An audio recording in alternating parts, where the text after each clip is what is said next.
তো তোমরা সবাই জানো যে আমি ক্রিসমাসের ডেকোরেশন করছিলাম। তো আজকেই তারই সেকেন্ড পার্টে আমি চলে এসেছি। তো বাইরে গাছটি রাখা ছিল, সেটাকে প্রথমে ঘরে নিয়ে আসলাম।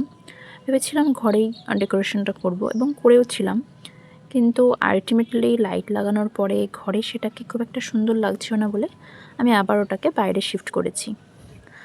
আর যে চার্মগুলো দিয়েছিল সেই চার্মের সাথে যে বেল ছিল সেই বেলগুলোর মধ্যে সুতো দেওয়া ছিল এবং কয়েকটা মিসিংও ছিল। তাই আমি কি করেছি, সুতো নিয়ে সেগুলোকে আমি ভালো করে আটকে নিয়েছি যাতে আমার কোনো প্রবলেম না হয়।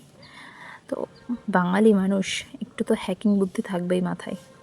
যাকে এগুলো অলরেডি ডান এবং আমি এখন এসছি ডেকোরেশন করতে। আচ্ছা, ছোটোবেলায় এটা শুধু আমার মনে হতো কিনা আমি জানি না, তবে ক্রিসমাসের আগে আমি ভাবতাম হ্যাঁ সত্যি বোধহয় স্যান্টা আসে এবং আমাদের জন্য গিফট দিয়ে যায়, কিন্তু কোনোবারই তার দেখা পাইনি। ইভেন কয়েক বছর এমন গেছে যে আমি ভাবতাম যে ক্রিসমাস এসছে মানে বরফ পড়বেই, কিন্তু কোনোদিনও বরফও পড়েনি। তো এটা আমার ছোটোবেলায় মনে হতো।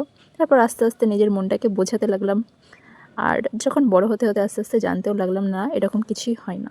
যাকে স্যান্টা আসুক না আসুক, অ্যাটলিস্ট একটা স্বপ্ন তো পূরণ করতে পেরেছি, সেটা হচ্ছে ক্রিসমাস ট্রি ডেকোরেশন করা। তো এটা আমার কাছে হ্যাঁ একটা ছোটোবেলার স্বপ্ন পূরণের মতোই কিছুটা। তো আমার ভিডিও কেমন লাগলো অবশ্যই জানিও, আর পরের পার্টটা দেখতে হলে চ্যানেলটিকে সাবস্ক্রাইব করে যেও।